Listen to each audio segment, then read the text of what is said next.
So have you been, Ewan? Good, mate. Yeah. Busy times with work and family and lots of cycling. So yeah, it's good. It's all right, Keeping mate. you Not too young, bad. mate. You've not aged at all, have you? Oh, I'm trying, mate. I've lost a lot of weight, man. I've lost about 3 stone.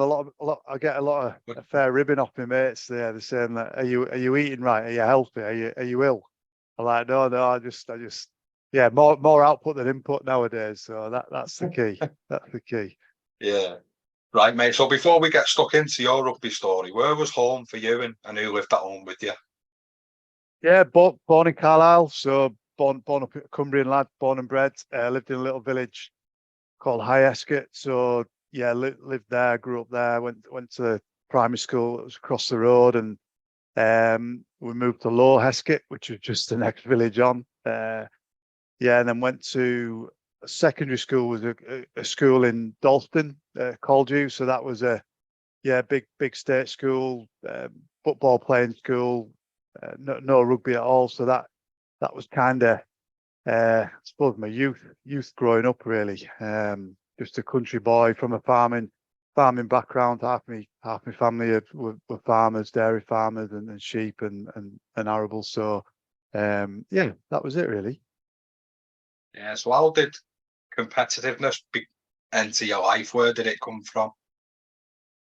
Good question, because I coach myself now down at Alton Raiders and coaching my lads under 10s team with a few other boys, and you get to know the kids. I love seeing kids develop and grow up and kind of look at what attributes they've got and what temperament they've got. And I always question that, where did they get their competitive edge from, and where did I get mine from? And I don't know, it's a difficult one. I think I look at my mum and dad, and they both ran their own businesses all their life. So I suppose entrepreneurial driven.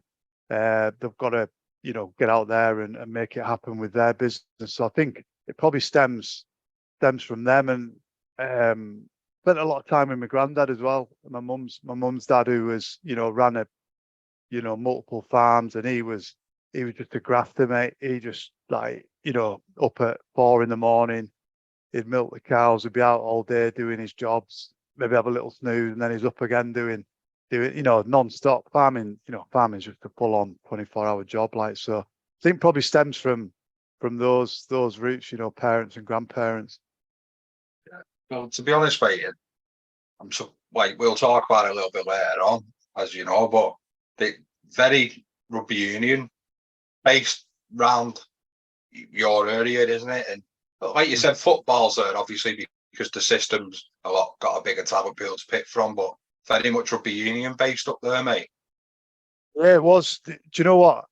People always ask me, like, oh, do you remember watching so and so in the 80s and the 90s, like rugby league? And I was like, no, because I didn't know. I knew nothing about rugby league, literally nothing. It was all, I suppose, me growing up as a kid. It was football. I was a Carlisle United fan. I used to go with my dad and watch Carlisle United, and when I was old enough, I'd go with myself with my mates. And yeah, rugby didn't really come into play. I played a little bit of Penrith as I was about 10, maybe 9, 10, 11 years old, like mini rugby, junior rugby. But yeah, I loved my footy, so cracked on with that. Yeah, and there was literally no league until I moved to Leeds. As an 18-year-old, leaving, I've done my A levels at school. So yeah, funny, really. Like you said, the 24/7 work environment, the farm, isn't it? So was that just would that have been a natural progression without sport? Yeah, probably not. I just thought, I think with farming, it's a lifestyle, isn't it? You've got to love it, Love live it, and mate. breathe Yeah. it. Because I've got friends who are farmers, and they're not in it for the money, because you can't do that. It is literally a lifestyle. It probably, as much as I like doing it with me, my granddad and my uncles and what have you, it wasn't for me. And then once, I suppose, I got more and more into rugby and realised I was all right at it, I think I got that vision and focus on, right, I need to have a good crack at this, really. Right, that's fair enough. So when did football become like your chosen sport, mate? Was it like a Sunday? You train twice in the week and play footy on a Sunday or something? Yeah, it was. Yeah, just played. Well, my dad played a lot of footy, so he played like Sunday league. We played Saturdays and Sundays, and then there was that crossover point when I was a 14-year-old lad. But I was all right at footy, no decent level at all. But yeah, I ended up playing in the same team as my dad and playing with the men's team, which was Class though, innit? yeah, it was great. It was great. I Yeah. loved it. Absolutely loved it as a young kid. It was brilliant. But yeah, but soon realised I was pretty crap at rugby, football rather, and yeah, probably didn't focus my efforts on somewhere else. I played a lot of Yeah. cricket as well. Actually, I used to love my cricket. Probably more so than my footy. And but yeah, that everything had to take a bit of a backward step once the rugby came in. So like looking back now, can you see how all them sports and the family's background in farming can all help with the little intricacies of rugby? Because you played both courts, haven't you? So you know the little movement differences and stuff, won't you? But have you seen or felt anything that you might have done playing football or cricket that's helped you? Think learning how to play as a team, in a team, in that team environment, I suppose the whole dynamics of, it's not just one person that makes the team. So I think learning through being in different sports, different cultures, different environments, that was good. I suppose different, movements and skills and fitness. I suppose it all combined and ultimately um, made me a better player, probably longer term, just trying all those different sports. And back to mum and dad. My mum and dad were really good at that. They never really pushed me into, you see a lot of parents pushing kids into a certain sport because they want to almost live the life through them a bit. But my mum and dad, they were like, right, swimming, football, cricket, tennis. Like, I tried so many sports as a kid. And then you end up finding your way, which I think is great. I think kids have got to be exposed to more and more. There's that many different sports out there or physical activities. It's great. Something that I try to do with my kids now, expose them to different sports. I'm at the deep end going swim.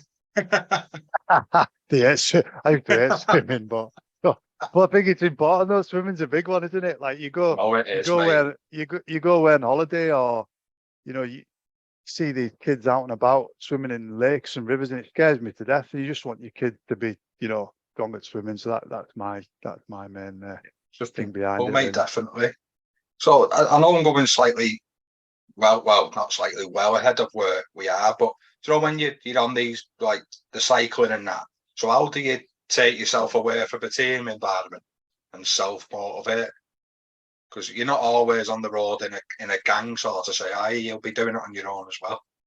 Yeah, it's good question. I think when I finished playing rugby, I've always had that. I've always needed something to focus on and train towards. I think it's really hard when you finish and you've got almost no end goal. Like, so I suppose when I finished playing, I got into the gym massively. I mean, I was at the gym anyway, but I just thought I want to see how like good a shape and how big and strong I can get. So I just hammered the gym for a good year or so and got, goodness me, I got like 115 kgs. I was lifting more than I'd ever lifted in my professional rugby career, and that was great. But then I got a little bit bored of that, and then I got into rowing. So I got in, the indoor rowing on the concept too.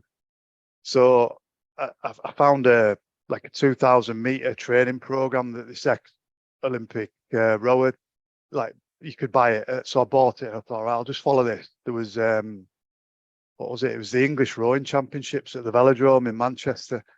I thought, right, that's in 3 or 4 months' time. Let's give it a crack. So I was always good at rowing when I played rugby. I thought, right, let's give it. So I trained my socks off for that. Entered that and ended up finishing 6th in the English champs. So I was like, right, that's good. Right. I'm done with that now. So, and then I found cycling. It was through like Wayne Godwin and Joining Jack, through that charity. They had the first Joining Jack 50-mile Wigan bike ride, and jumped on that. I've got a picture of me, mate. I was 17 and a bit stone, and I was big muscly thing, and just looked out of place on a bike. But I fell in love with it. I fell in love with it, and I got the chance to do the Steve Prescott race across Europe with the likes of Gaz Ellis and Steve Hall and Steve Hampson, and did that. And that's when I did fall in love with it. You know, we did the race across Europe, 8 of us, still hold the world record on that. And that was just mega, you know, 6 days of cycling, racing through the, you know, France, the Austrian Alps, through Germany, through Slovenia. As well. Yeah. It's unbelievable. And then from that, I've just, you know, seriously dedicated myself. Started racing about 2 years ago, so I do a lot of road racing, criterium racing, and it's class because I treat it as though it's I'm nowhere near a pro cyclist, by the way, but I love it. I've got a coach because I think you need a bit of accountability. So I've got a coach, someone that I don't want to let down. So that drives me to train hard, because it's hard to train on your own and have that structure and focus. So yeah, that's me, mate. With a coach, I just want to get better and better at racing at the minute. And cycling's one of those sports that, you know, my coach says it, the next 10 years, if you keep continuing and be consistent, you'll be a better cyclist than you are now. So that's great. 42, but I'll take that. 52. If I'm better than I am now, that's awesome. Yeah. No, because mate, it's like, you'll know you played at much better standard than me, but the fundamentals of being on your arse under your own sticks and not really knowing where the next like positive play is going to come from. I can't imagine feeling like that on my own, because you can big yourself up so much, mate, can't you? But sometimes it's just nice to have a couple around you that'll go within an alright spot. Like Jekyll and Hyde, in it. Yeah, it is, and my coach is good for that. And we've got a group called the Mixed Ability Cycling Club, and it is mixed ability. It's like from decent to, you know, I'm going to throw him under the bus here, but Wayne Godwin, who's you know, the only man that's slower going downhill than he is going uphill, is terrible. So, but he loves it, and we get out and we have a, you know, it's me, Gav Carvel, Gaz Ellis have just joined, Tim Spears. There's quite a few ex-rugby lads, and we try and get out on a weekend, only for a few hours, but we'll go out, we'll have a good crack, good banter, tell a few stories, get a coffee, and it's good. It's good crack, and it keeps us off our knees and bad backs and all that carry on. But yeah, it's good. It's just that environment. It's just that environment that you said, innit? Just similar fellas with similar goals that have done similar things.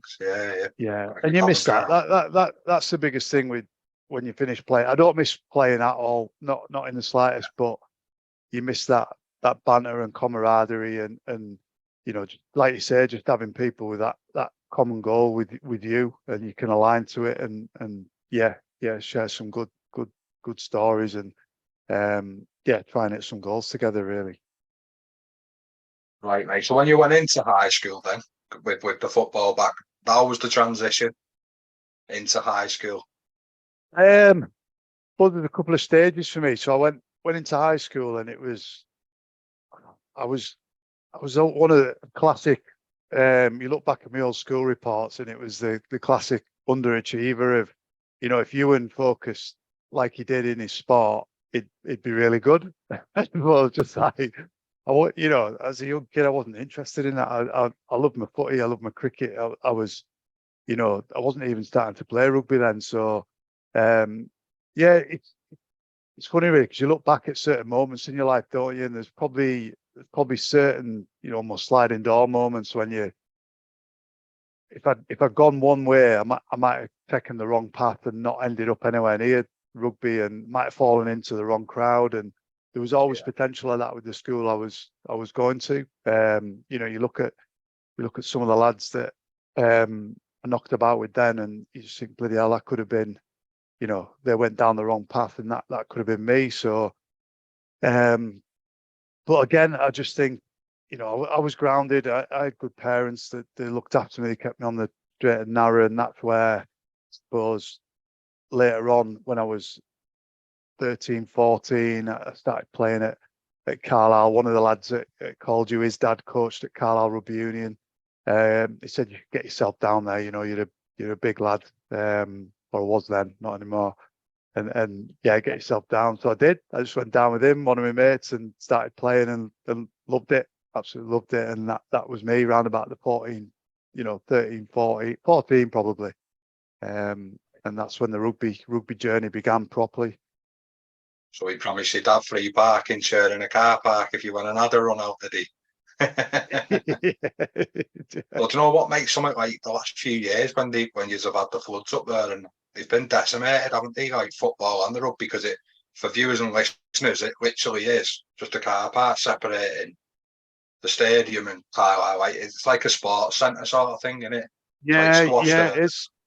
Yeah, just on Warwick Road. Yeah, Brunton Park and the rugby club they're next door to each other, so they just got hammered a few times actually over the last 10 or so years. No longer. I always lose track because there's a couple of occasions it's flooded, hasn't it? So like sometimes you don't even see the crossbar, do you? It's that bad. And it's a great set up there as well. Yeah, it is. It is. So when you rock up then, mate, and how do you take to it? Is it something you enjoyed straight away? Did you have to? Did it grow on you more than an instant love? Like,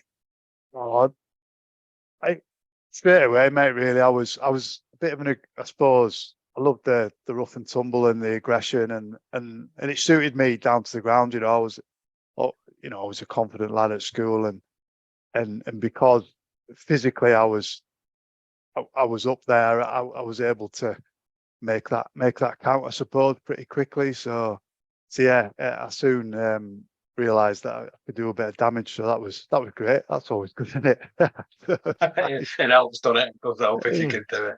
So going from the previous sports you've been involved in, sorry, mate, was football and cricket clicky, or was it very open?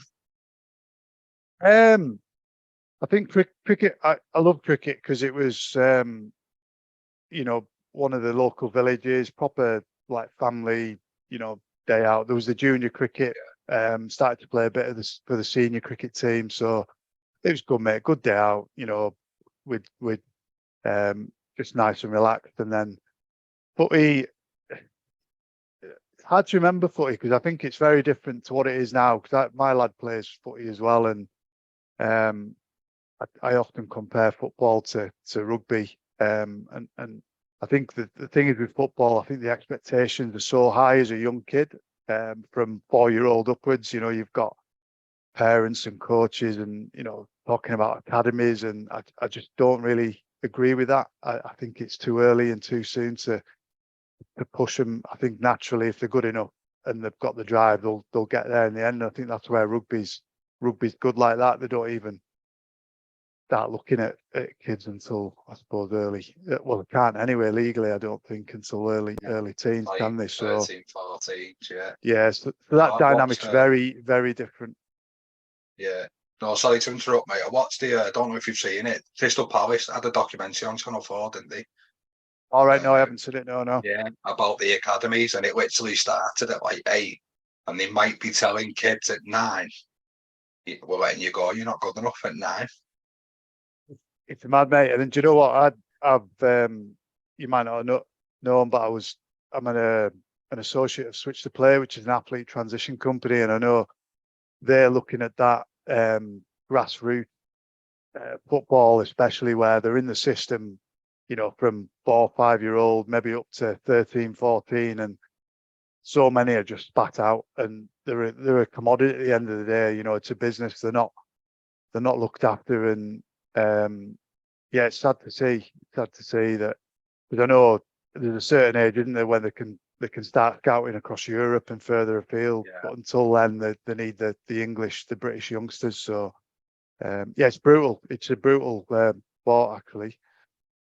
The one thing Palace do is they do help with that transition, which is great what you're involved with, but they do that as well. So as much as they might be releasing kids at 9, that's easily recoverable. It's an heartbreak for the kid because you think the world's over, don't you? But when you're 19 and your 20s, if they're still behind you helping you with education or even into like non-league, at least there's a a pathway instead of just spitting you out and leaving you to do whatever. Yeah, definitely. That's one of our beliefs is both with Switch to Play. It's about, you know, making sure the athletes are prepared, and that's through education, emotional resilience, all the things that will make you a better person as well. Because we think, you know, better people make better players and better athletes. If the more prepared you are, it takes one less stress away. If you're focusing on, you know, what you want to do when sport's not there anymore, it kind of takes that worry away, because a lot of people leave it till last minute. Because I was one of them in a way that, and then it's very late to make that transition and adjustment. It takes a lot longer to do. Yeah, you'd like to think though, because of your longevity in the game, mate, that I'm not saying a job for the boys, but I'm saying there's a right earn to maybe get a pathway into, if you wanted to, a culture, didn't there? But when you've done it at 19 and 20, which you're probably on about, you probably think, what happened to me? Like, you need the fall back, don't you? Oh, massively, yeah, massively. I mean, financially as well. You know,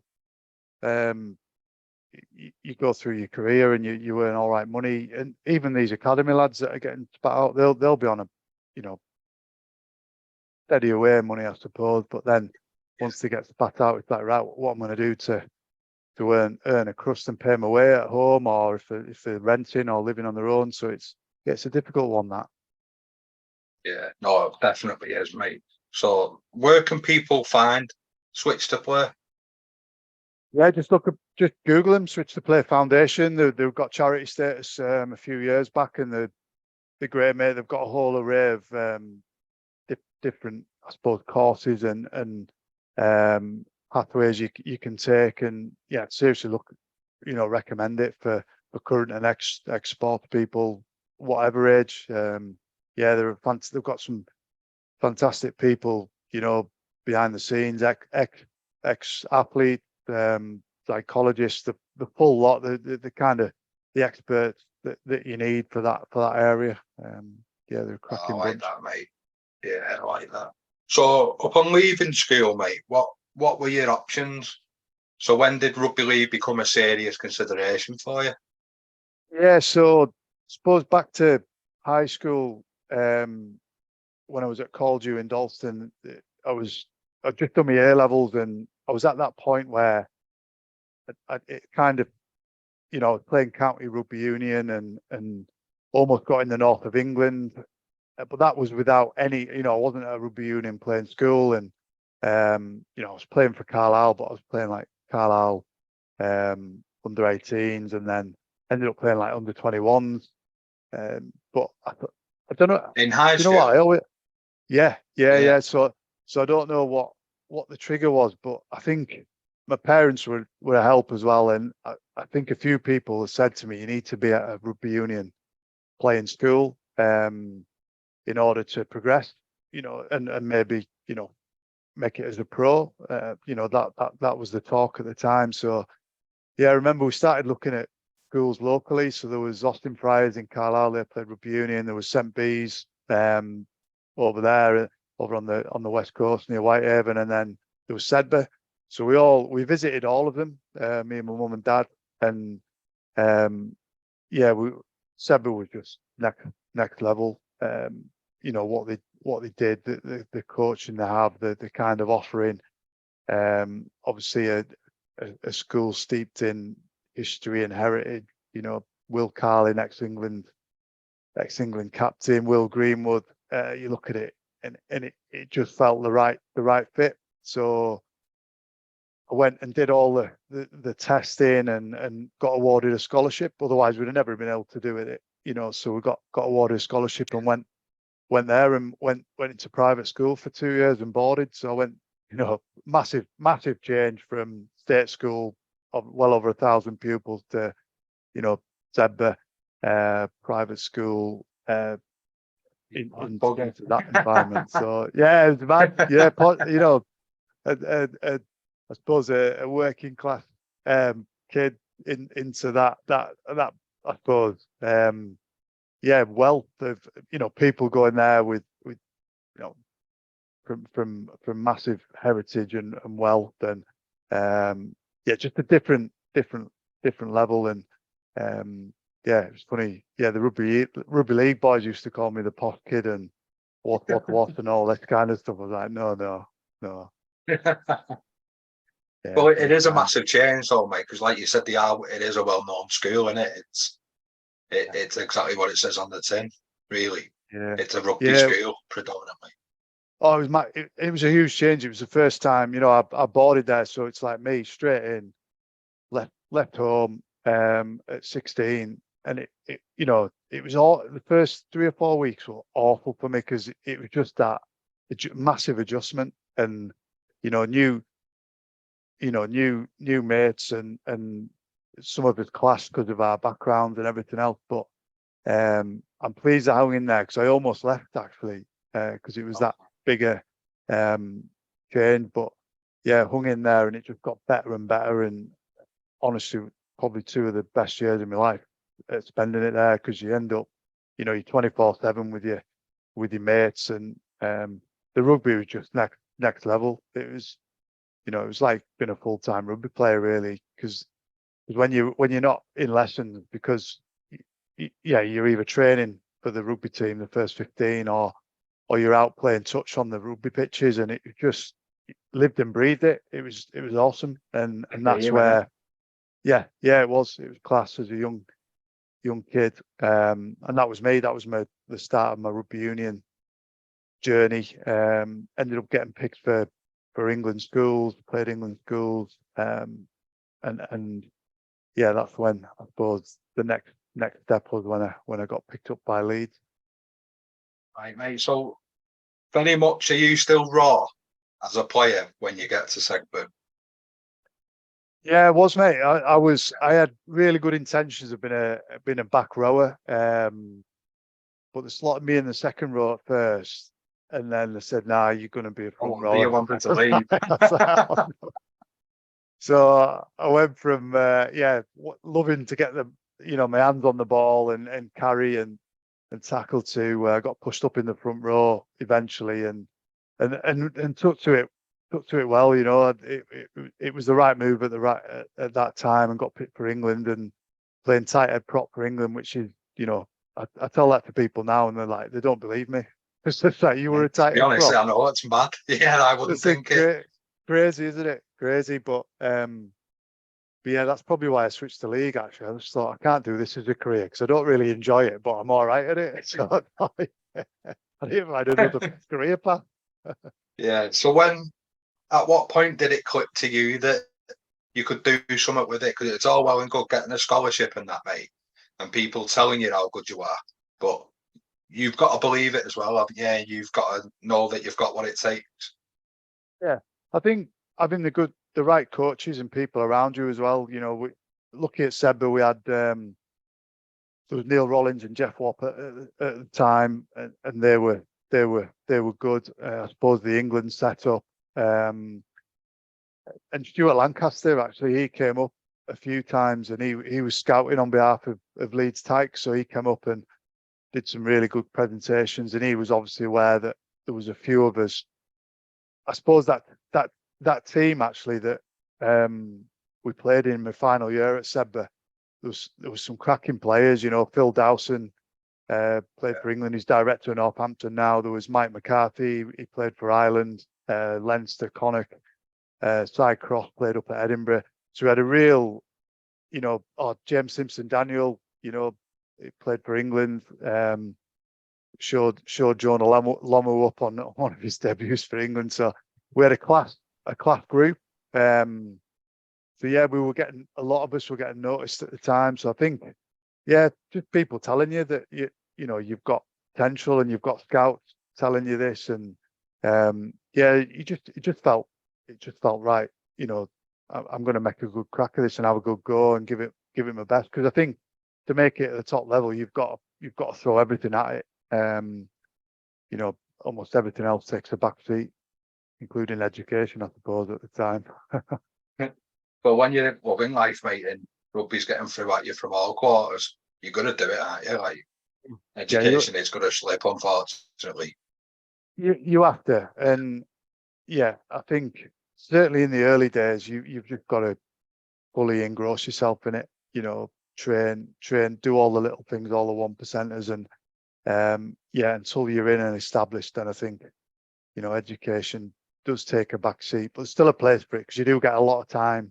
Me looking back now, if I'd had my time again, you look at the downtime you have and the time away from training, there's a lot of time to look at education and you know, upskilling. And I'd probably done more of that looking back, but Yeah. hindsight. And how was it to, because for again viewers and listeners, mate, that aren't too familiar, like tight head, you're the cornerstone of the pack, aren't you? You sort of dictate what sort of attack you're going to get off a scrum and how far forward you're going to get and stuff like that. It's a very intricate position, really. But was you allowed to play, or was set piece like had a big emphasis on it for you? You know what? Back, you look at tighter props now, or loose head props. You know, they're much more integral to the. I mean, they were integral back then, but it was more. You've got to be a good scrummager. You've got to be good in your lineouts. You've got to be good at, you know, rucking, mauling. That was it. With regards to getting your hands on the ball, bloody, you know, 2 or 3 times a game if you're lucky. Tackling. Happy with that, weren't they? That's a good Yeah, stat then, wasn't it? yeah, it was. Yeah. But now you look at them now, and you've got, you know, look at the Irish props, and they're athletic. You know, the ball carrying, they're a massive part of the game now. That dynamics changed. But when I was there, it was, yeah, it was all the unseen work, and I love getting my hands on the ball. I love defence. I love tackling, and it, you know, just wasn't getting that with rugby union. So imagine you stepping out first receiver playing out the back. You'd have been dragged off. Well done, wouldn't you? Get your hands off the ball, you. If your head's not in the ground in the bottom of that ruck in 2 seconds, you Yeah, know, it is. yeah. Literally, It just changed, yeah.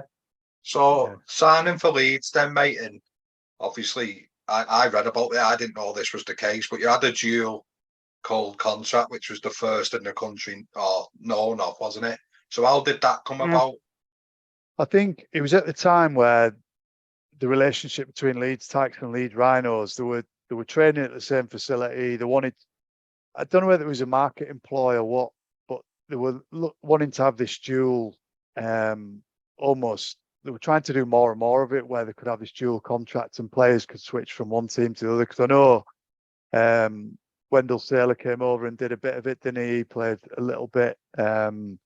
But yeah, I don't know. I think with me, I was a rugby union boy originally, but then I took to league quite quickly and quite well. It suited my game a lot better. So Gary Everington, you know, he said, we'll offer you this deal, and it'd be a dual contract. Because I was at a stage where I didn't know where I was going to go, because I'd only just started playing rugby league. Literally, you know, played a half an academy season, but I was part of the England under-19 setup for the World Cup in France. So I was still ticking along well, and in the international setup for the youth. So yeah, Gary said sign a dual code. Phil Davis was coach at the time for the Tykes, so you know, obviously, you know, big Welsh legend and a top guy. So it kind of gave me the option to take either route.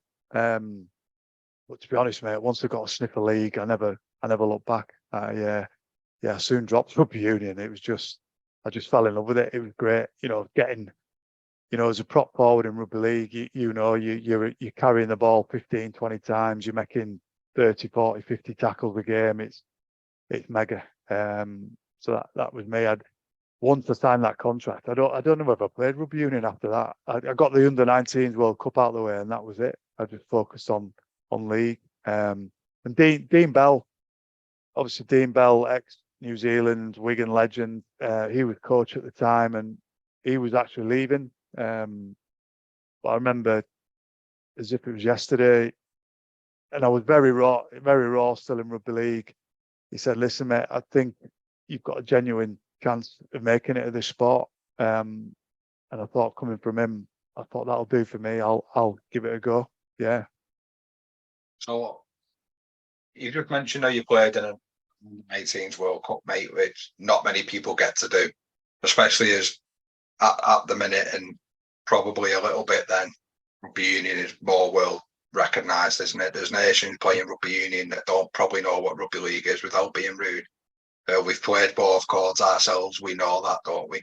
So how was the World Cup for one? And then was it difficult walking away from that potential?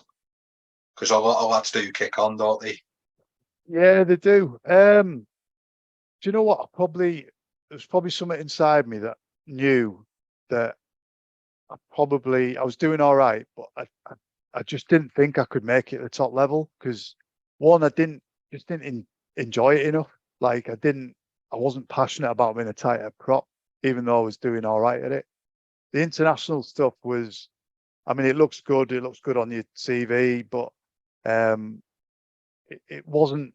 And I was coming off on the bench most of the time, and I was maybe getting, 10 or 15 minutes. It wasn't that enjoyable experience. There was a couple of props that were ahead of me on merit, rightly so. They played the majority of the game, so it wasn't, I didn't particularly enjoy it. I enjoyed the off-field stuff, and mates for life. There's a lad, Mark Soden and Ian Clark. I wouldn't have met them if it wasn't for the England setup, and I still speak to them now and try and catch up with them every year. So that was a good part of it, really. Well, it's all a learning curve, isn't it? And it does inevitably help you make your decision on sticking to rugby league, doesn't it? Yeah, it does. The fact that if I wasn't enjoying, the international setup in rugby union, and I wasn't enjoying the position I was playing, then I think any pro sport, it's a job of a lifetime, isn't it? So you've got to love it. You've got to be passionate about it. And I suppose at the time with union, I wasn't.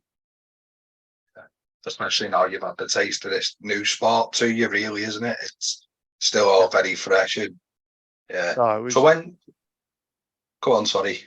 Yeah, no, it was mega, and I think Leeds was the perfect place to go to with the Rhinos.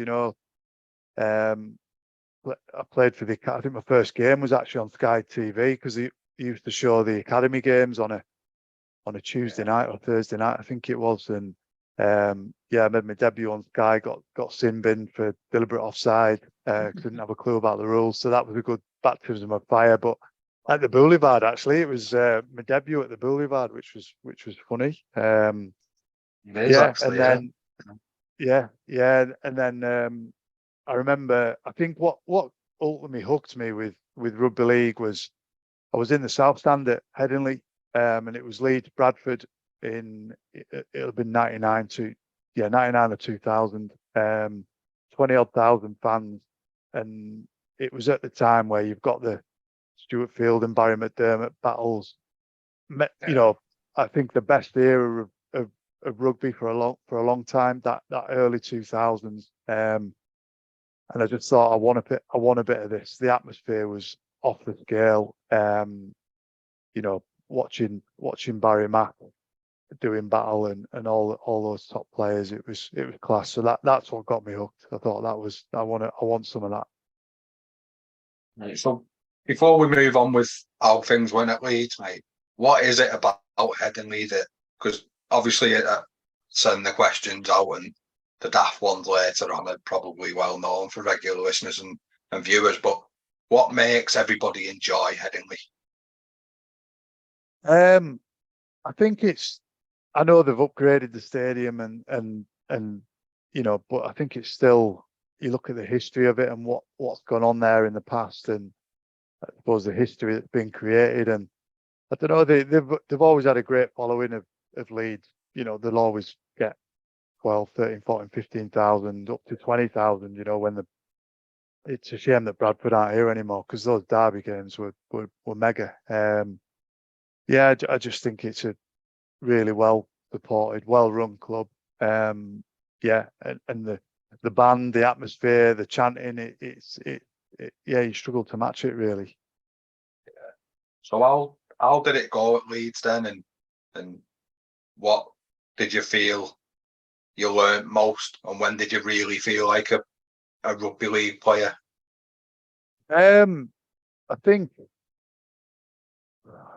I had 4 years there in total. One year was on loan at Hull, but it was great. You know, I loved it. It was a really professional setup. There was some good coaches, some really good conditioning coaches as well at the time. So I was able to develop physically, mentally as well. They had I think they were one of the first teams to bring in like a sports psychologist, which was actually, looking back, was a chap called Darren Robinson, who I do keep in touch with, and he was great for the young kids, because often as a young kid coming through, but you don't have those coping mechanisms. You know, if you make an error or you have a bad game, you dwell on it a lot, and there's nothing, looking back, there's nothing you can do about that. So it's about what you can do in training, how you can channel that into the next game, and so that was very good for me with I suppose the psychology side, which is something I enjoyed anyway. The mental side of it, which had to be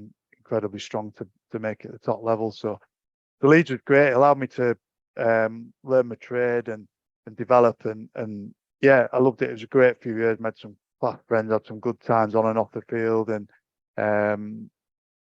yeah, unfortunately at the time it didn't work out, but Hull came in at a right time that I suppose they were going to give me first team rugby week in, week out, which is it was an important time where I needed to do that in order to kick on. That's where I went on loan initially. Then they offered me a long-term contract, which I had to jump at. I had to take it with both hands. But did you generally see the loan as an opportunity, mate? Because it maybe is an insult to some people as well, isn't it? They don't see a future there. Do you know what? There was a bit of that, because I was really happy at Leeds, and actually the season that I went on loan, I played the first 4 games for Leeds. There was a Challenge Cup and there was 3 league games, so I thought, right, this is it. I've cracked it. First 4 games, I'm in the first team, loving life. And then I remember it was Darryl Powell who pulled me into the office and said, "Oh, Hull have got a bit of an injury crisis. They've approached us to take you on loan, and we're going to send you out on loan." So On that, innit? yeah, it was. You know what? It was at the time. I was gutted, but things happen for a reason, and I went to Hull. I played the rest of the season. Didn't miss a game with them, and I went into. They had a good team, Hull, at the time, cracking team actually. The likes of Jason Smith, Richie Barnett. There was some unbelievable players, and yeah, very different culture to Leeds. It was yeah, there was some lads who liked a drink and a smoke and all that carry on, but it was a family environment at Hull, and we had a good time on and off the field, and it was great. It was a good fit for me at the time. Yeah. And what was it when you first go in a dressing room? So, like, for instance, that year you played Challenge Cup game and 3 league games. What was it like when you first seen your name on the back of a jersey and the little daft things like that? Yeah, it's class. As a kid, when you're shown on Sky Sports and you're just breaking into the team, it's mega. Nothing better. To play on those pitches in front of those size of crowds with, you look at the players that I played with. Lucky to play with some of the all-time greats of the game. So yeah, it's a privilege, and yeah, it's quality. And I know obviously everyone's target beginning of pre-season. Well, you went a little bit later in that first year on loan, didn't you? But is trophies and playoff. Well, probably playoffs, isn't it, to give yourself an opportunity and try and have a nice cup run if fellas are honest. But could you then imagine the success that was to come at Hull and the opportunities that you would have had? Did you see that coming? You know what? Probably looking at the team once we got everyone back from injuries. That 2003, 2014. What we should have done? We should have won something that year if we looked at the team and the kind of the runs that we went on. Yeah, we probably peaked too early on some of those occasions. We were in the top. I can't remember 04. We may be top top 2 or 3 at the time, 3 maybe, but yeah, we could have done a bit more, but yeah, we saw the potential there. We were never a team of superstars, but we were a tight knit unit, which there was always something good going to happen out of that, which I suppose it ultimately did in 05. And anyone else interested, mate, before you signed permanently, or was it always going to be Hull anyway? No, it was it was always going to be Hull. Yeah, I think there was I lose track of years, but I don't know if there was Gold Coast Titans when they first formed. There was a sniff around them, but I think I was comfortable where I was. Trying to be a regular Super League player, basically. But it must be nice, though, mate, that there's outsiders that maybe don't know you that well, but still want you to add to that environment. Yeah, it's good because I don't know. I suppose you still class myself as a youngster at that point. I don't even think I had an agent at the time. Yeah, you don't know. I suppose you don't know what your worth is, and you don't know, how well thought of you are in the game. So, yeah, I think it is nice when you get recognised at representative level and from other teams trying to get you on their roster. So, yeah, it's good.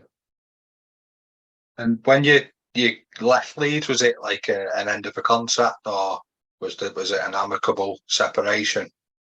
Yeah, it was that. I was in the final year anyway when I went on loan. Right. Yeah, I might have. Do you know what? I can't remember. I think I did have a few more years left, but Hull Leeds released me from a contract to sign a 3-year deal at Hull. So I did that off the back of the year on loan that I went there. So yeah, it was amicable. It was just there was no animosity there. So. And does it obviously help the fact that you've got like a short-term future of not 12 months, but you've got 3 years, so you can really have a good pop then?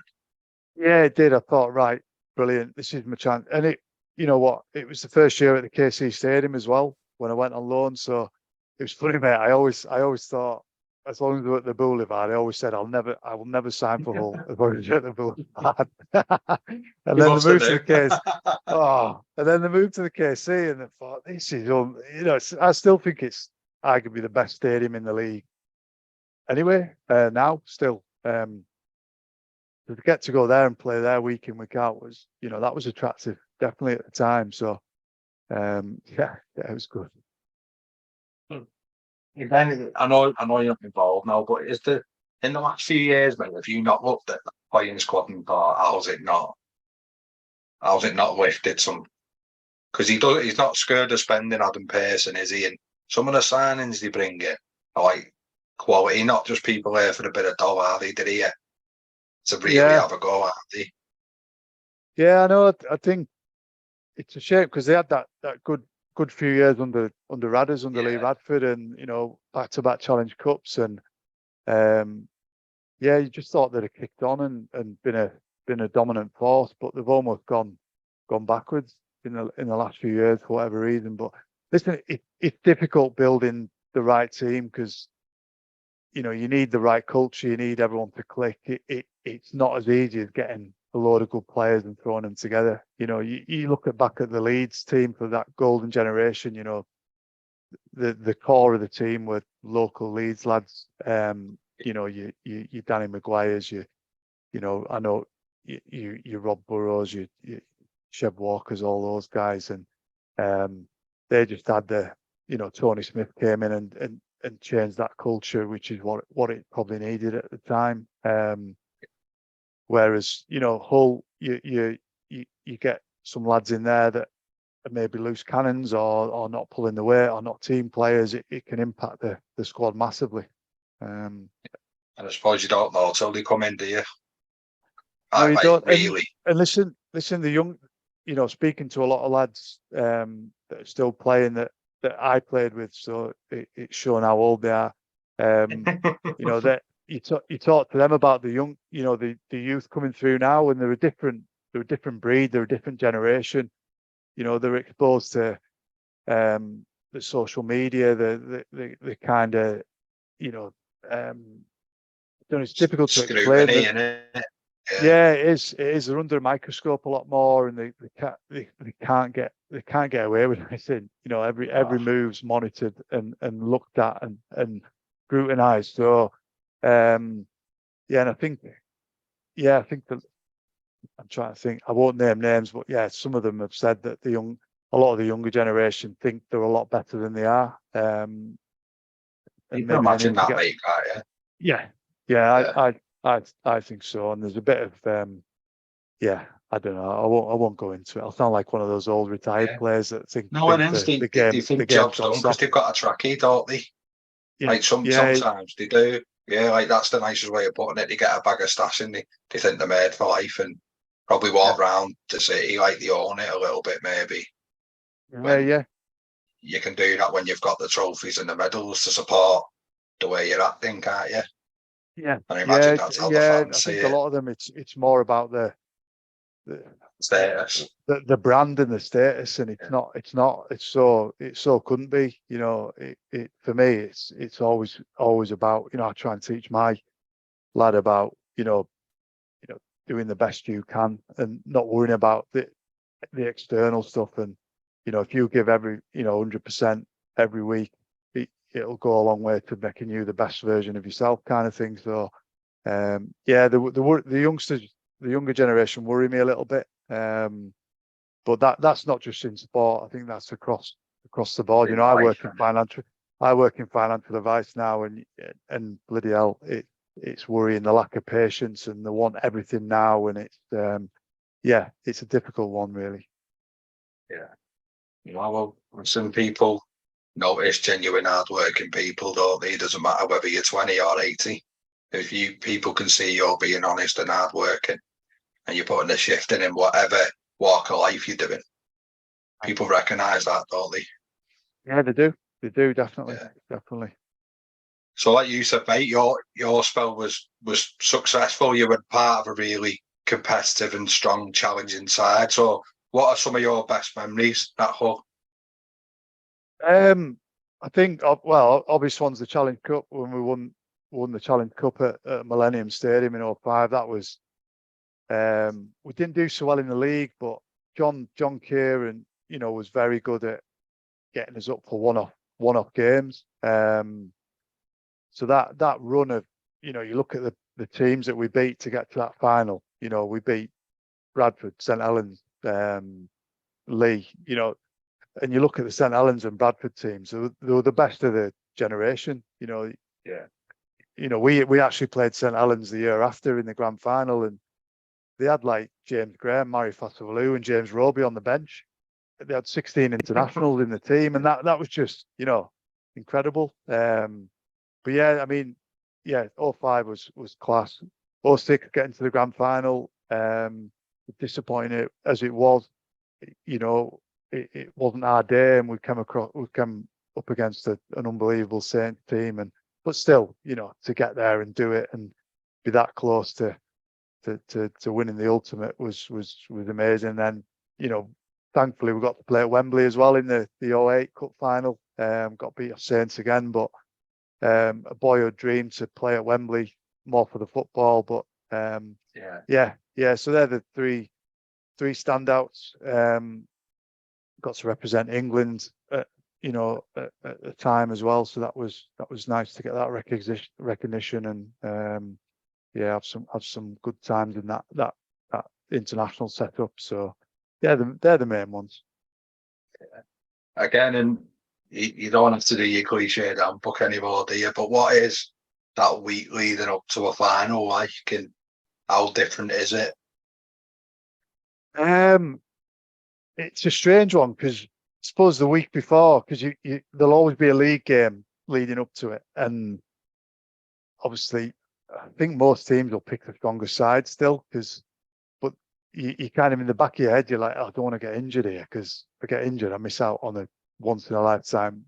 But the actual week before is a strange one, because you're trying to avoid injury at all costs, but you've still got to go out and deliver on that weekend in the Super League game. So once you get that out of the way, but then Yeah, the week leading up to it, obviously we played at Millennium because they were rebuilding Wembley. Yeah, we went down to Wales a couple of days early and got to do the lap of the pitch the day before and that build up. And John was very good at that.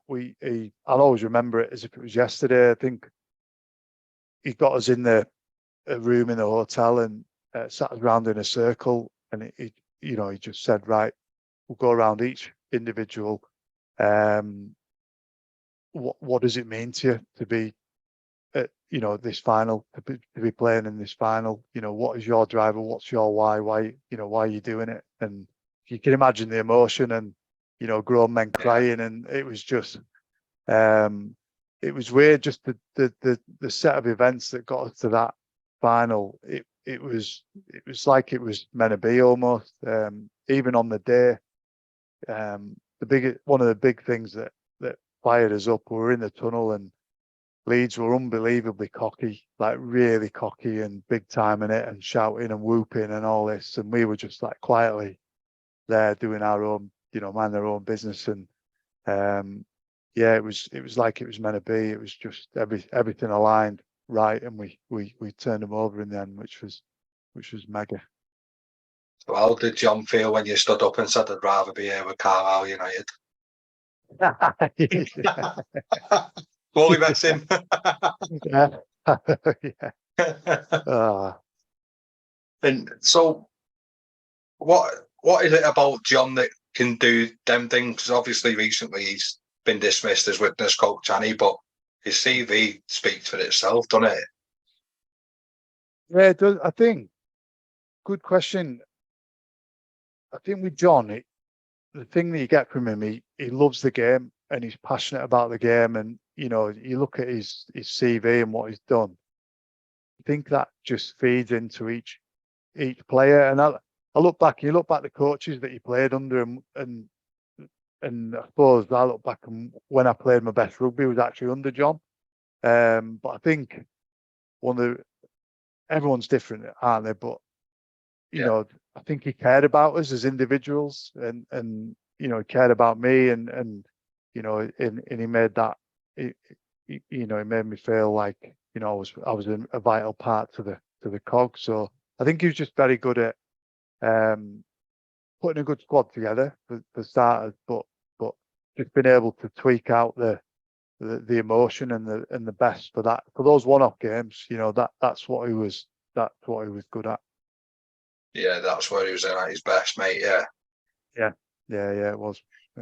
And then England selection. So how was you told about that, and how was you in that environment? Because you're getting flashbacks to the previous cold, aren't you? And because the badge means as much to you on a supporter's jersey, I imagine, as much as it does playing. Whether you'd have done it in cricket, you'd done it playing rugby union, whether you'd have done it at football, the feeling will be very much the same, wouldn't it? Yeah, it was. Do you know what the England whole rugby league England stuff was an interesting one, good and bad. So first got selected in 2004, which was my first proper year at Hull after the year on loan. So that was brilliant. Recognition. I'd had my first full year of playing Super League rugby and got picked for England. It was when GB was still around, so got picked for England to play in the Federation Shield, I think it was at the time. So that was great. I thought, right, I'm on the cusp. I'm almost development. My next goal, I want to be GB. So that was great. Great feeling to get that. And then 2005 was probably easily my best year at Hull. We won the Challenge Cup. Personally, I got players player, coaches player, fan player of the year. So it was great to get recognised for that. So I was in the form of my life personally, and I was on the verge of GB, and I thought I was going to get picked at the time. That was the rumours coming out. Brian Noble was coach, but I remember we were in the room. We got sat down. We got told you're either GB or you're England. And he went. The thing is, I was never Brian Noble's kind of prop. He was always big, powerful. Your Stuart Fielding, I think he picked Ryan Bailey, Jamie Thackeray at the time. So yeah, that was gutting. I thought You that was can't my do any only. more, can you? No, I couldn't really, but I just wasn't the fit for that particular coach. So yeah, I ended up pulling out because I needed a hernia operation. So I was a bit gutted, and I thought, right, I'll just get the operation done. I was aiming for GB that year and didn't get picked, so let's get the op done. And then the following year I got picked for England again, in '06. So I played in that. And it was good, there was some good rugby. We won the Federation Shield against Tonga. There was loads of fights and scrapping and red Oh, cards. at the Witness I know. Ground, wasn't it? A witness, yeah, it was, Yeah. yeah.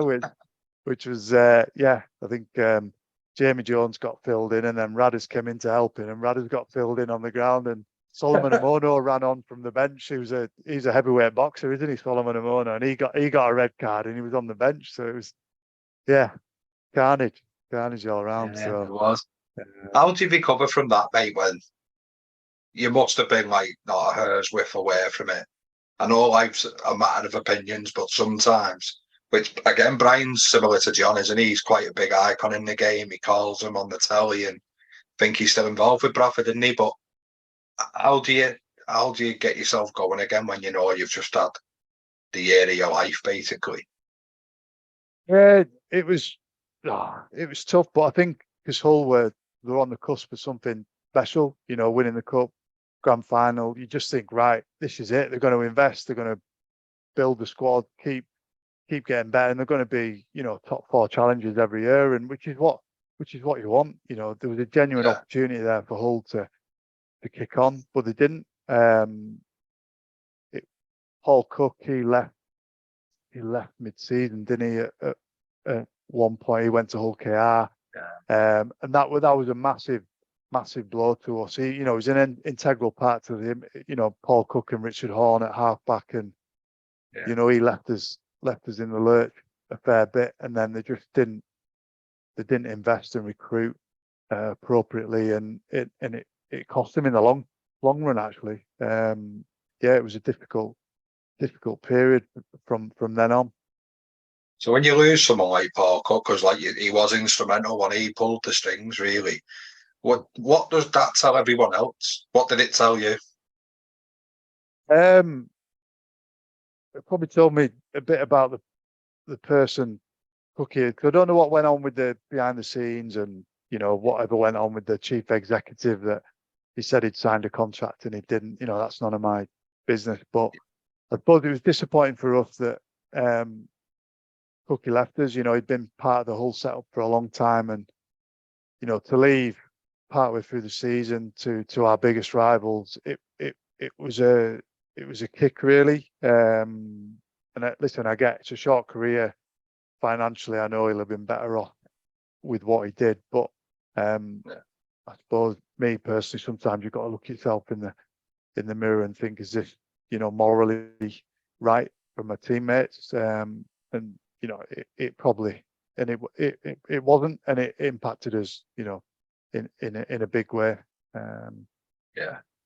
No, and really, it was well documented, wasn't it? It was controversial. It was everyone was ripping everyone at one point. They get a little bit messy, mate, didn't it? And it must have been a distraction for you. Yeah, it was messy, and it was partly the club's fault for not tying up those loose ends, which was just bizarre. But that's sport, mate. Things happen, don't they? You've got to kind of move on and control the controllables. I always tell my lad. So Yeah, yeah, you just try and make that's it. what you preach. Yeah, definitely. And how was a derby day for you? Is it something you look forward to? Did you circle it at the start of the year? You know what? They were the best games. Almost, yeah, I'd say up there with the finals, actually. Because the atmosphere is off the scale, and it's the fans live and breathe it over there. The west and the east, and yeah, there've been some battles on there. Even if it's a friendly, you know, they'll get 15, 16,000 there at a friendly, and it's battle royale. You know, it's next. Yeah, blimey, I remember I was playing at one of the derbies and we beat them at their place. You might remember it was at the time there was a pitch invasion and lots of kids went on from our end celebrating, but then Hulky our lot came on and I think I got offered out by about 3 blokes, and then yeah, I did. It was like, come on, I was like, I'm just trying to get off here and get a shower.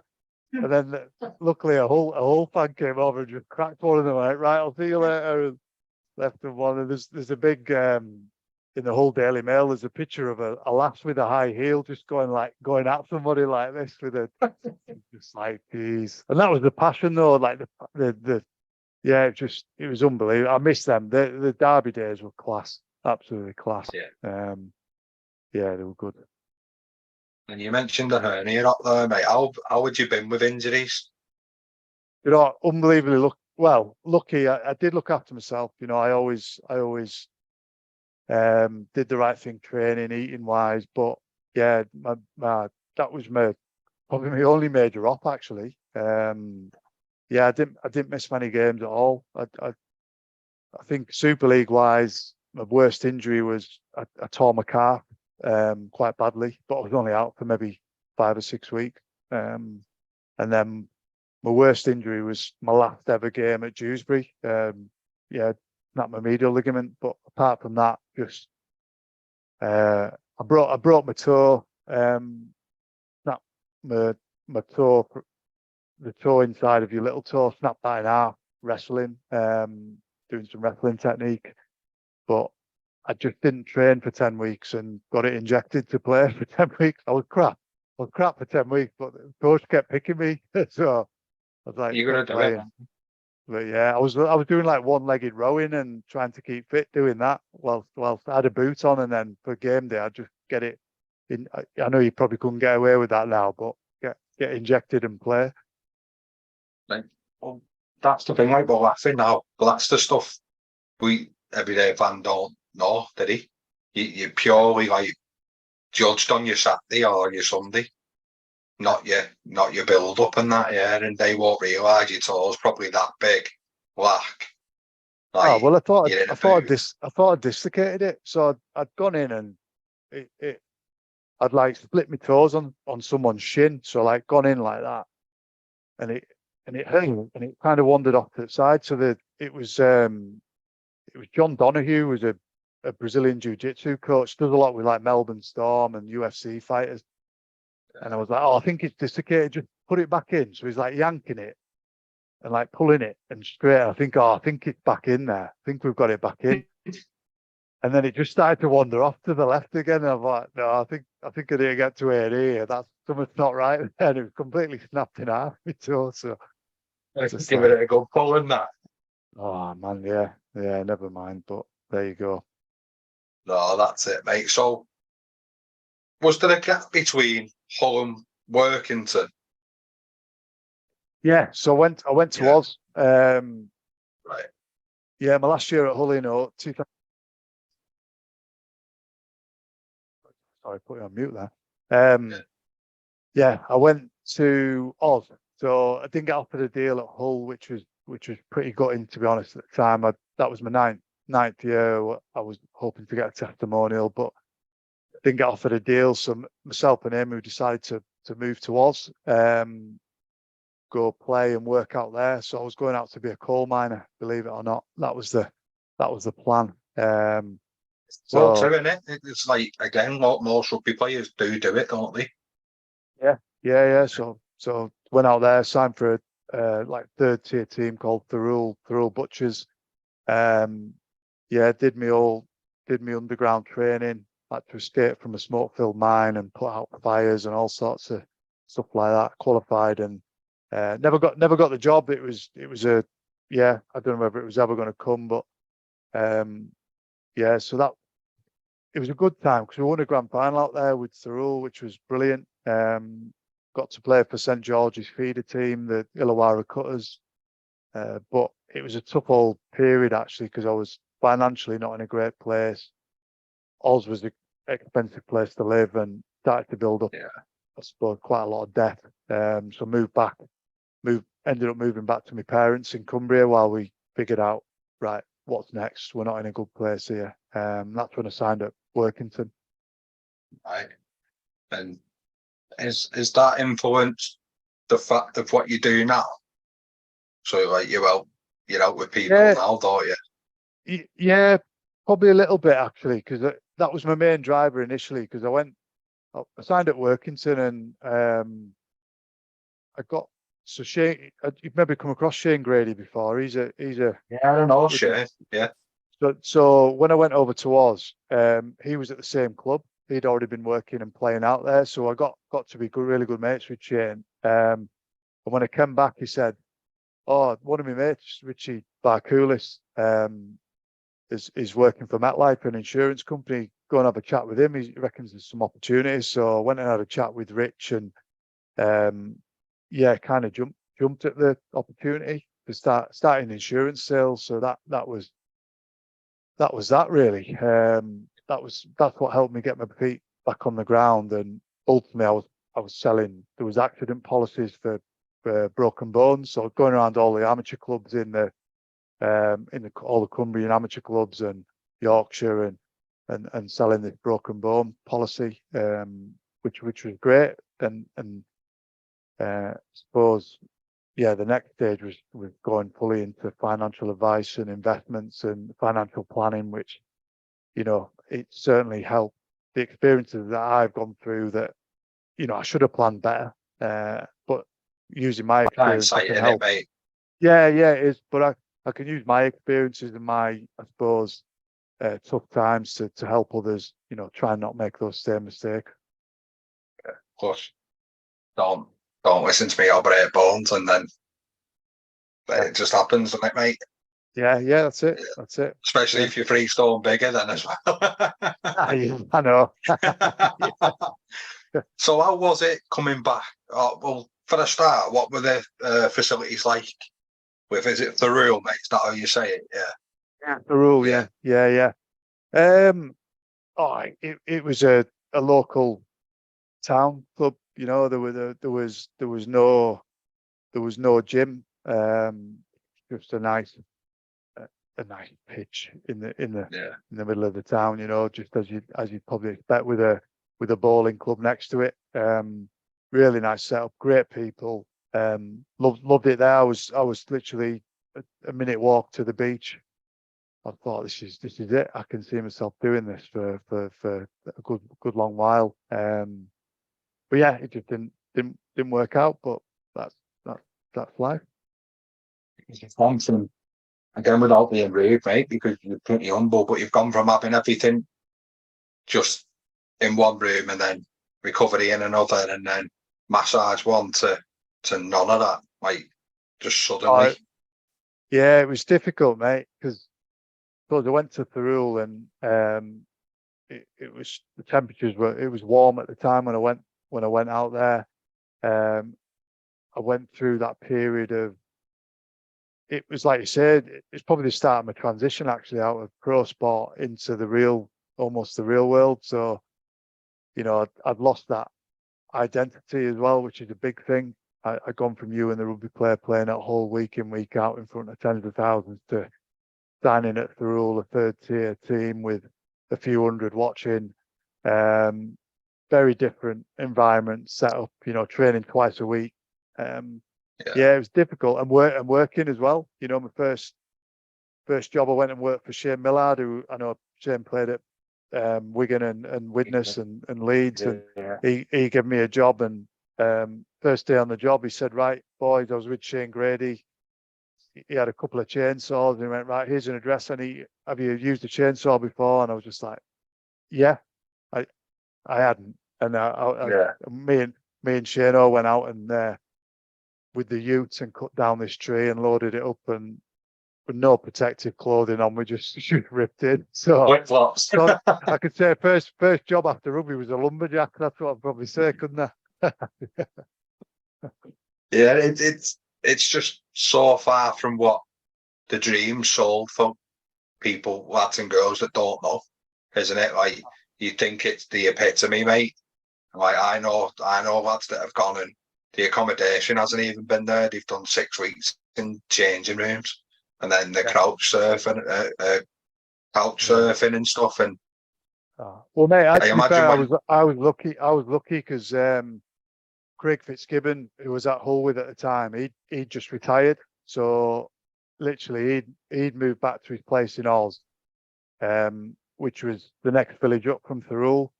So he said, he suggested this club. He said, "Oh, come over, live with me for a month or two until you find a dig." And so that was great. Fitz is, speak to him all as much as I can, and he's head coach at Cronulla now and doing really well. But he helped. But I think we helped each other a little bit because again he went through that transition of doing it all his life. Fitzy, was one of the best ever, wasn't he? Fitzy, top scoring forward and everything else. Then there's me and him for a month of honestly we're just figuring stuff out. Just having a good time and thinking, we'll be able to do this forever. But no, we had to figure out what we're going to do next, really. So what do you put feelers out before you come off? Or do you just get home and get yourself sorted first, and then what opportunity comes, it comes? Yeah, it was. I'd actually got accepted on an internship in America before the Australia things because I was doing a part-time degree while I was at Hull, sports science degree. So I wanted to stay in the game as strength and conditioning coach. So I did an interview with Athletes Performance, which are a big training facility out in Arizona that work with a lot of NFL and NBA players. And so I got accepted on that, but the visa requirements, you had to be doing full-time education in order to qualify for this visa. So I couldn't get the right visa. So we had to put that on the back burner. And then this is when the Oz opportunity came up, and Fitzy was a big part behind that. He said, really good local club. Try and look at getting you in the mines. And, to be fair, when I went out there, it was going to be for good, potentially, if it had all aligned and clicked, but it didn't. So yeah, we had to think of plan B, C, and D after that. Yeah. And then, like you said, it's working. So, mate, so what's it like coming back from playing at the KC to this Derwent Park? It's named, isn't it? So, like, how was it? That was a mad experience. It was great. Like, Gary Charlton and Martin Oglenby were coaches. We had Matty Johnson as conditioner, and then there was a few lads that I used to play with were there, and I knew a few Cumbrian lads. Cumbrians, we all get along really well together. So it was do you know what? It was a really good bunch of lads. We had such a laugh. But again, such a strange setup because you're training twice a week, and then you've got team run on a Saturday, and then you play on a Sunday. But because the majority of the lads work at Sellafield, they're always on shift. So, I remember my first Saturday session, and there was maybe 8 or 9 of us training for a pre-match run out, and I'm like, I'll slot in at 6. Yeah, no worries. Yeah, I'll go whatever. So just like totally different dynamic again. Just priorities, that, mate, isn't it? Yeah, it is. Yeah. And their main earner was Sellafield, and rightly so. They've got to prioritise that, and rugby took. But rugby for me was still, that was my main focus. I still wanted to play, and it was strange really because I came back from Oz, and there was a sniff from Bradford at the time, which got me interested again. I thought, and then I was speaking to Chris Chester at Hull KR, and they were interested, which was out of the blue actually. But yeah, for whatever reason that didn't materialise. Thankfully I didn't go to Bradford because they went tits up pretty quickly after that. So they went into administration. Yeah, it was. So no, we did the season at work. I actually signed 2 years at Workington, but ended up playing the season out. Great, we had a good season actually. We pushed Lee really close in the playoffs and should have, we had a chance to turn them over, but we didn't. And then I thought it's probably time for me to pack in. We got in a better place financially, so I could move back into my old place in Leeds, which is where my wife Amy's from, and we moved back to Leeds, and it was kind of focusing on career then. But I got a little call from one of my best mates, Wayne Godwin, who was playing at Dewsbury, and I fancied one last hurrah to come out of retirement and signed at Dewsbury. Missed all the pre-season, obviously, and straight into it. So it was happy days. Tactical. But when you sat there, mate, and like you just mentioned, I appreciate lads have got livelihoods, and the rugby isn't the main source of that at certain levels, isn't it? So when it's like at Workington, say, when it was still a big ambition of yours to be your lead career choice, which it was, wasn't it? It was supplemented. Is it hard to motivate yourself when you're doing it, like you said, a team run with 9 lads, or are you having to change a lot of the spine a lot of the time because of shift work and stuff? And yeah, it is, and you've got to think as well. The coaches are part-time coaches. They've got jobs, and they've not been exposed to full-time sport or full, Super League. But I thought, me, probably where I tried to add a bit more value and help on that side, and try and bring a bit of leadership and a bit of what we did at that level, and try and bring a bit of professionalism in and help on the coaching side. So yeah, I think it was difficult, but I tried to use my experiences to add to the team and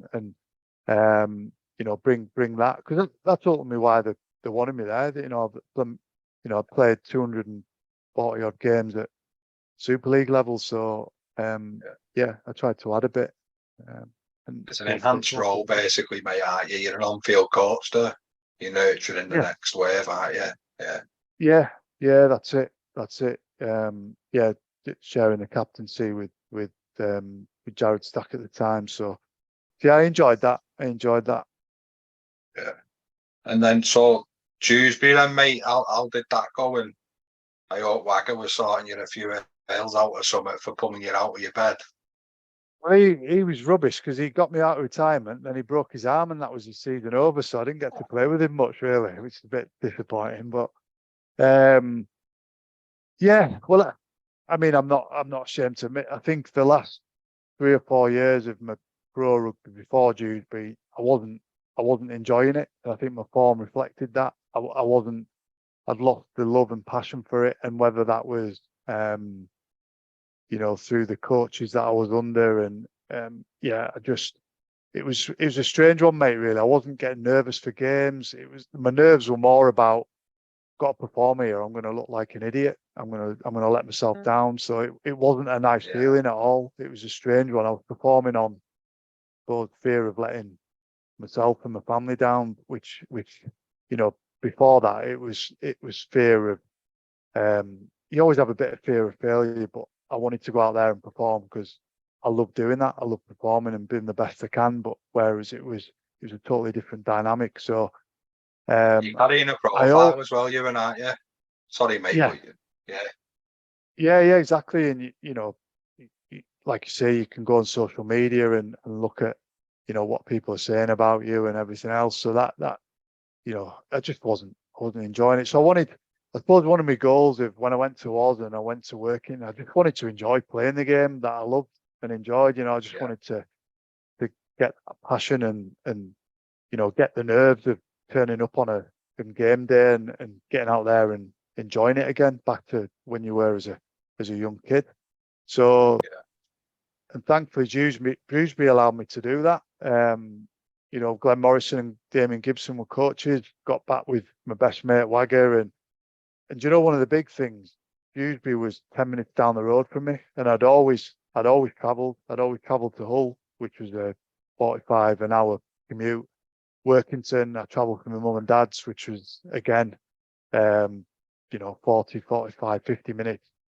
But Dewsbury, it was down the road, so I could rock up at training. I could get a full day's working.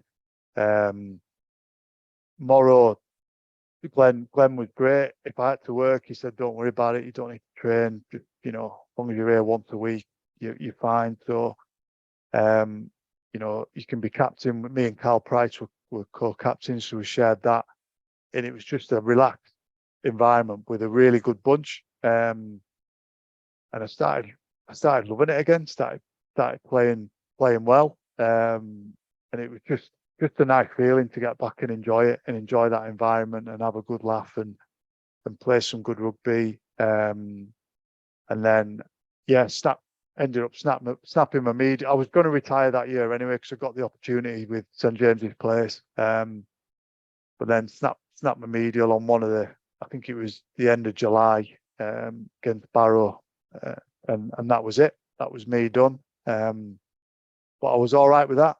It was, you know, I was enjoying it. I was fine. I did it scoring a try, so that was nice because I never score many tries. So I snapped my medial scoring a try. So happy days. Yeah, good. So we come a full circle, really. The love was where it started at 13. The love's where it ended, and you've had a couple of mixed bags in the middle of it. Yeah, some really good highs, a few lows. Maybe not the lowest of lows, but enough for you to appreciate what you've had and maybe what you were about to go into as well. Yeah, definitely.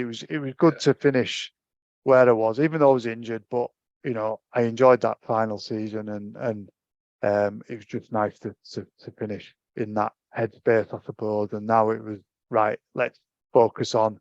I've got St James's Place. I'm going into their academy. I've got a genuine career path that I can get my teeth stuck into, and it was good. Everything was starting to align after probably, you know, 3, 4, 5 years of transition of some pretty dark days actually of not knowing where I was going to take it all and go with it. But yeah, got in a good place in the end.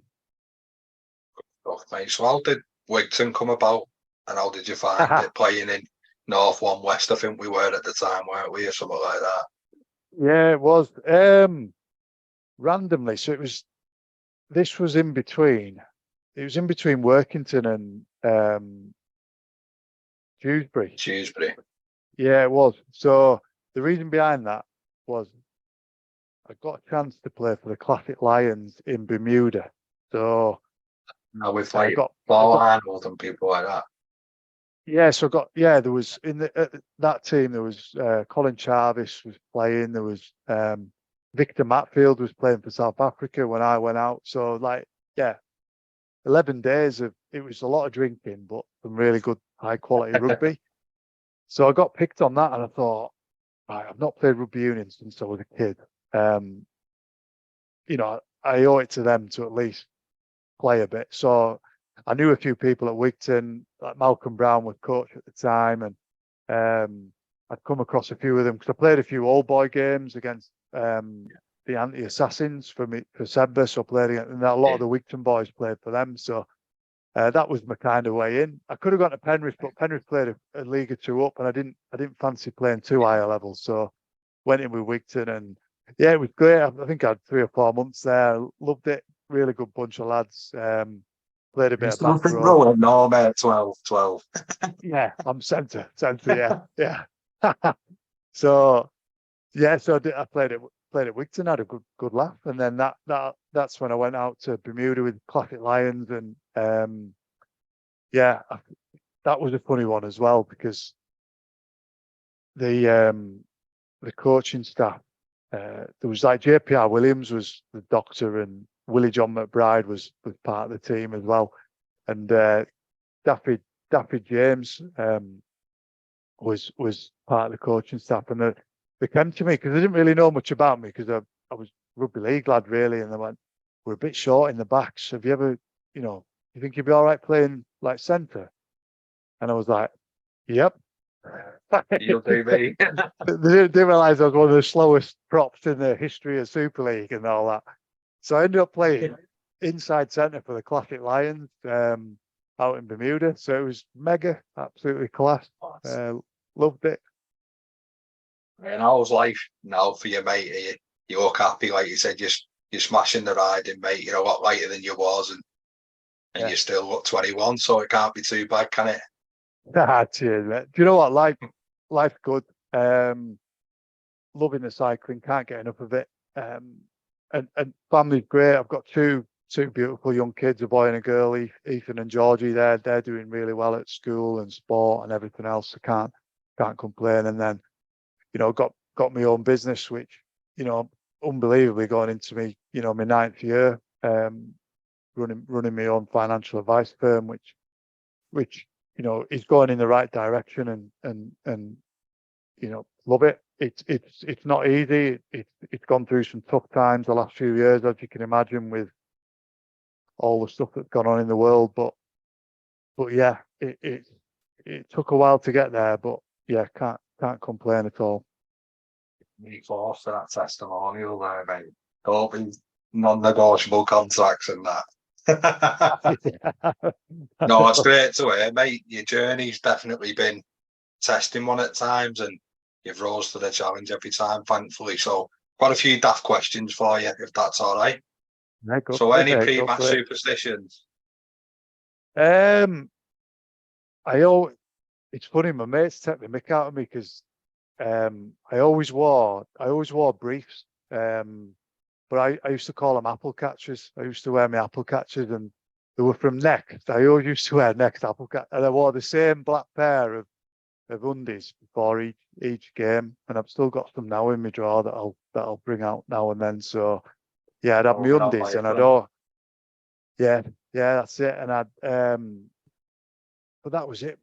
I'd always eat the same thing, which I stopped doing eventually. I'd always eat spaghetti bolognese before a game and all that, but nothing too daft. Fair enough, mate. So, the toughest player you played with and against, like, toughest for us all is a different definition, isn't it? It's whatever you see toughest as. Probably toughest for difficult one actually. I'd say Craig Fitzgibbon. Yeah, he was tough, no nonsense. Craig Greenhill actually. He was the standout prop when I first went to Hull on loan. Yeah, So with he the was. tape around his head and that. Yeah, that's it. And he was Yeah, called Knuckles. His nickname was Knuckles, and he was tough as anything with Knucks. Not the sharpest tool in the box, but yeah, you'd want him on your side if that made sense. And then against, yeah, I don't know, probably toughest. I'd say Fielding in his prime, like when he was ripping up trees, playing 80 minutes at prop, and not ever letting up on the gas. He was tough. Jamie Peacock, yeah, just relentless, non-stop. Adrian Morley was horrible to play against. Again, quick, athletic. He was like one of them ones you tackle and he'd be like hitting a wall of granite. It was just like horrible to tackle. So I'd say they're the main ones. Yeah. That's understandable, mate. He's still ripped now, and he's still massive. Yeah. So, your favourite away ground? Favorite away grounds. Like, it sounds like you like the newer stadiums, don't you? Yeah, I did. I'd say Headingley, but we never won it. Headingley was always a really difficult place to go to. We never won there. Yeah, bit of a nightmare. I'd say that. I don't know if it's an insult to Leeds. It's meant to be like horrible in that, innit? And you'd all love going there. Yeah, But it's just one of them places, obviously. Yeah, it is. Yeah, I'm trying to think. I mean, Wigan was an impressive place to go to. The JJB at the time, but yeah. It's that's probably it. Yeah, probably that one. Fair enough. So, if you could go back and tell a younger you something, what would it be? Good question with regards to rugby and Just sport. anything, mate. Yeah. There's a few different hats I could put on here. I'd say invest your money wisely and yeah, not fritter it away on a lot of crap and invest your money and buy property and everything else. But I think if you're just looking at purely sport, is live and breathe it, in engross yourself in it, study the game inside out. Look at all the little 1%ers that you can do on the mental side, the psychology, the physical attributes, because we're all made up, all wired up differently as well. Because that's one thing that I was never the quickest or the most skillful, but I try and hone what make the best of what I've got. That's probably what I'd say now, because I'm never going to be the quickest, but I'll try and make up for that with my engine and be as fit as I possibly can. So yeah, that's probably what I'd say. Right, mate. So you and Wagon have had a couple of these skinny lagers he raves about, and you're out and about, right? The microphone's in your hand. What are you giving us? I like a bit of George Ezra, bit some of them, but I remember we did the rugby league factor for Richard Orne's testimonial, and I did a bit of Ronan Keating. You say it best when you say nothing at all. So Class. yeah, I was having women throwing knickers and bras at me and all sorts. It was incredible. No, brilliant. That's class, that. So if you're willing to, mate, I want a 13 that you played with. That if like I said, if you're willing to. Yeah, I am, mate. I am. I've written it down. It's difficult actually, because I play with some.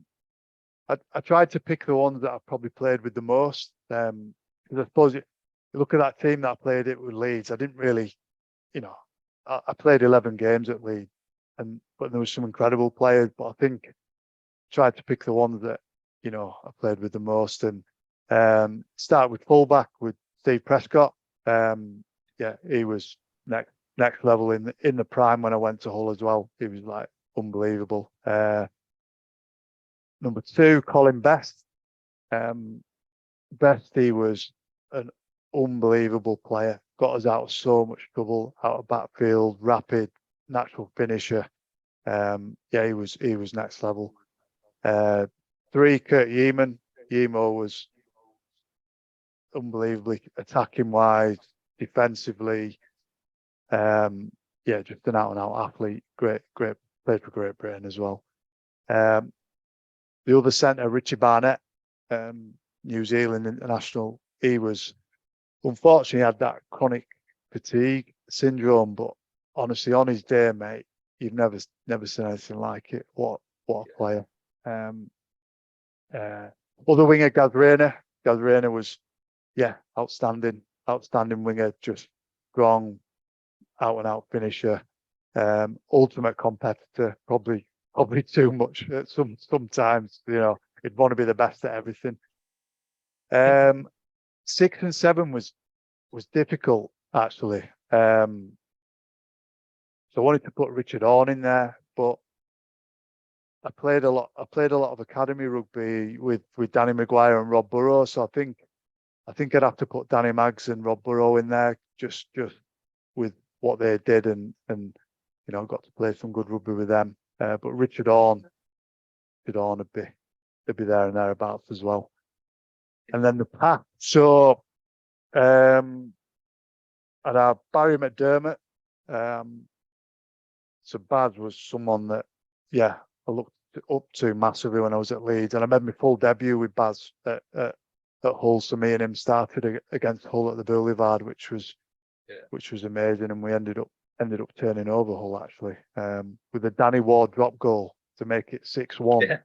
Believe it or not, madness. But it was the catalyst. We kicked on.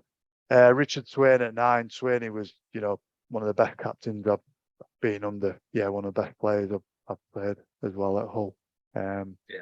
Gaz Carvel at 10. Big Gaz, good mate of mine, but yeah, incredible career, Gaz, with Warrington and Hull. And then second rowers, Willie Manu, Willie was just, yeah, outstanding class player.